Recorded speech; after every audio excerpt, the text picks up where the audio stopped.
এই নৌকো বাবা এই নৌকা করেছে। হ্যাঁ এই ওর ওপরে উঠবো বুঝলে।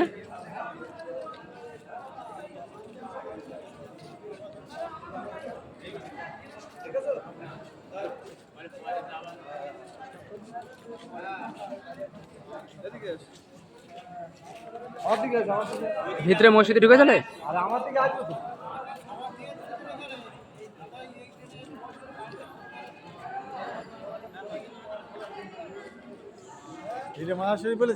হ্যাঁ এই তো নৌকা বাবার মাজারে, ওই নৌকা করে দেখতে পাচ্ছ না, মাজারটা পুরো নৌকাই তো।